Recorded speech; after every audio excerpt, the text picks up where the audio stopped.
अधिकतर हम लोग मानते हैं कि ये जो मन और तन है यानी शरीर है ये अलग हैं, लेकिन अब तो विज्ञान भी सिद्ध करता है कि शरीर और मन आपस में जुड़े हुए हैं। यानी जैसा मन वैसा तन, और अगर तन अच्छा है तो मन भी अच्छा होने के चांस बढ़ जाते हैं। अगर आपके मन के अंदर तनाव हो, टेंशन है, आप इरिटेट हैं अंदर से और अपनी भावनाएं व्यक्त भी नहीं कर पाते हैं, मतलब आप सब कुछ सह रहे हैं लेकिन अंदर से बहुत दुखी हैं, तो याद रखिएगा शरीर भी रोगी होगा। अब याद रखिए और ध्यान दीजिएगा अपनी तरफ, जिस समय आप गुस्से में होते हैं, या सुन रहे हैं ना ध्यान से, जिस समय आप गुस्से में होते हैं शरीर में उसी समय एसिड बढ़ता है और गैस की प्रॉब्लम होनी शुरू हो जाती है, एसिडिटी हो जाती है, पेट में अफारा सा हो जाता है, पेट फूल जाता है।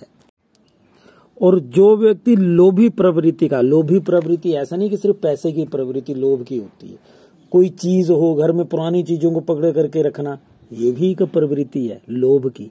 ऊपर से दूसरों की कोई चीज है उसकी तरफ ध्यान आकर्षित होकर के हाय हाय मुझे मिल जाए, ये लोभ है।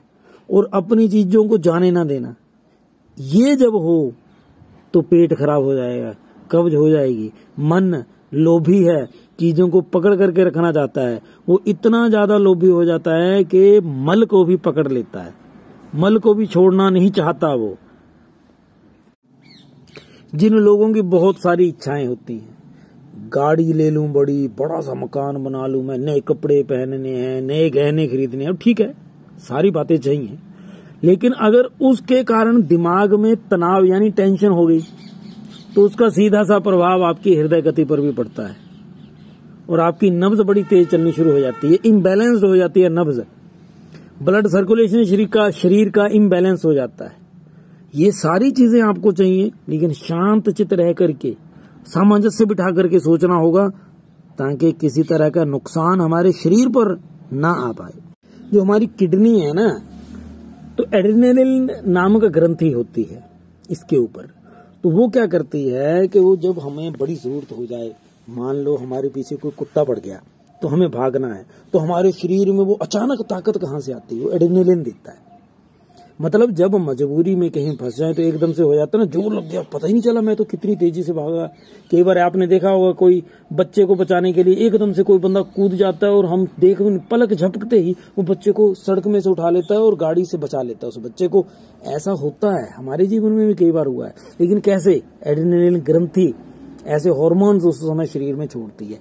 आपात स्थिति में जब बहुत ज्यादा आवश्यकता होती है उस समय हमारी मांसपेशियां तगड़ी हो जाती हैं, शरीर एकदम से अलग ही दिखाई दे देता है। लेकिन जब हमारा शरीर और हमारा ब्रेन हर समय स्ट्रेस में ही है, हर समय जल्दबाजी में ही है, तो क्या होता है, ये जो एड्रेनलिन है ये स्त्राव जो केमिकल छोड़ने होते हैं स्ट्रेस में, ये फिर छोड़ती रहती है क्योंकि हम तो टेंशन में हर समय ही हैं। अब हुआ क्या, वो तो होता है इमरजेंसी में, लेकिन अब हर समय इमरजेंसी है तो वो इसका मतलब वो जो सेक्रीशन हो रहा है, जो केमिकल छोड़ती है एड्रेनलिन, वो लगातार छूट रहा है।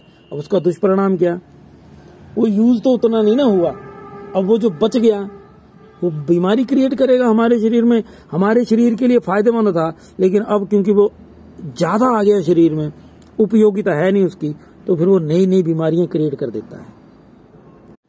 अब देखो हम लोग रात को जब सोते हैं, नींद कितनी आवश्यक होती है। जब मनुष्य रात को सोता है तो हमारे शरीर में जितने भी जरूरी रसायन होते हैं, जितने भी महत्वपूर्ण उपयोगिता वाले हार्मोन्स होते हैं, वो रात को नींद में स्त्रावित होते हैं यानी प्रोड्यूस होते हैं और हमारे शरीर के उस अंग तक पहुंचते हैं, उसको ताकत देते हैं जिससे वो संबंधित हैं। जैसे ब्लड प्रेशर हो गया, डाइजेशन, पाचन वगैरह, मांसपेशियां हैं, आंखों की शक्ति है, कानों की शक्ति है और सारी चीजें, ये सब रात में जो हार्मोन्स सेक्रीट होते हैं, केमिकल्स निकलते हैं शरीर में, प्रोड्यूस होते हैं, वही हेल्प करते हैं। लेकिन अगर हम रात को जाग रहे हैं, अब कहीं तो मजबूरी है, ड्यूटी रात को ही देनी है, नाइट ड्यूटी लगी हुई है, उनकी मैं मजबूरी मानता हूं।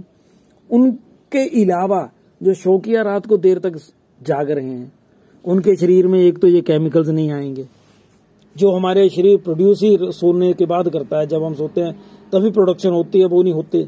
दूसरा, जब मनुष्य रात को देर से सोएगा तो सवेरे देर से उठेगा। तो जो हमें रोशनी से, सूरज की रोशनी से विटामिन डी और ए आदि मिलनी है वो भी नहीं मिलेंगी। एक तो हमारे शरीर में केमिकल सेक्रेशन हुआ नहीं, हमारे रसायन निर्मित नहीं हुए, प्रोड्यूस भी नहीं हुए। दूसरा, जो बाहर से हमें मिलने थे प्राकृतिक रूप से, वो भी नहीं मिले क्योंकि हम देर तक सोए रहे हैं। तो मुझे बताइए ना, कैसे बीमारियां हमें या आपको, हम सबको पकड़े क्यों ना। अच्छा, ये सब चीजें तो ठीक है, लेकिन हम लोग देखिए ना कितने ज्यादा मूर्ख हैं। रोज आसपास हम लोग न्यूज़पेपर में भी पढ़ते हैं, व्हाट्सएप पे, फेसबुक पे, इंस्टाग्राम पे, हर जगह देखते हैं। कोई वहां गया, उसकी डेथ हो गई, कोई खेलता खेलता गिर गया, कोई नाचता नाचता गिर गया। फिर भी हम लोग, क्रोध हो गया, उदासी हो गई, टेंशन हो गई, बहस हो गई, इन चीजों के चक्कर में अपने दुश्मन बन जाते हैं। अब यही दिक्कत थ्रू आउट वर्ल्ड है, पूरी दुनिया के साथ। अब जब आप लोग ध्यान दे रहे हैं तो ध्यान दीजिएगा अपनी तरफ, क्योंकि ये जो नश्वर संसार ऐसे ही चलेगा। आपके या मेरे बदलने से या करने से कुछ नहीं होगा।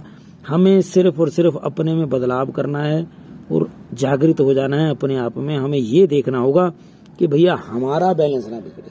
जिसका बिगड़ा हुआ बिगड़ेगा, सुधराना सुधर जाएगा, परमात्मा ही सुधारेगा, कोई सुधार नहीं सकता। जो परमात्मा चाहता है वही करेगा। तो फिर जब करना ही परमात्मा ने है तो फिर हम अस्थिर क्यों, हम इधर उधर क्यों देखें, हम इम्बैलेंस्ड माइंड क्यों